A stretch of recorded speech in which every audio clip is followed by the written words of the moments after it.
تعلیم پنجاب کی سخت سرزنش، بہترین تعلیمی سہولیات کی فراہمی صوبائی حکومت کی ذمہ داری ہے۔ جسٹس گلزار احمد کی جانب سے یہ کہا گیا ہے۔ پنجاب کے اسکول ایجوکیشن فاؤنڈیشن کے حوالے کیوں کیے گئے ہیں؟ جسٹس گلزار احمد کی جانب سے کہا گیا کہ یہ طارق محمود کون ہیں جنہیں تمام اسکول دے کر نوازا گیا ہے؟ سیکرٹری صاحب بہت ہو گیا، اب ایسے نہیں چلے گا۔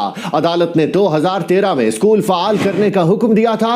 حکومت نے اسکول اراکین اسمبلی اور دیگر افراد کو ٹھیکے پر دے دیے ہیں۔ سیکرٹری صاحب ایسا نہ ہو ایجوکیشن فاؤنڈیشن کا قیام ہی کالعدم قرار دے دیں۔ جسٹس گلزار احمد کی جانب سے یہ کہا گیا کہ عدالت نے ایڈوکیٹ جنرل پنجاب کو نوٹس جاری کر دیا ہے۔ جسٹس گلزار احمد کی سربراہی میں 2 رکنی بینچ نے سماعت کی ہے۔ آپ کو عام خبر سے اپڈیٹ کر رہے ہیں۔ پنجاب میں اسکولوں کی نجکاری کے خلاف دائر درخواست پر سماعت ہوئی اور سپریم کورٹ میں سیکرٹری تعلیم پنجاب کی سخت سرزنش کی گئی ہے۔ بہترین تعلیمی سہولیات کی فراہمی صوبائی حکومت کی ذمہ داری ہے۔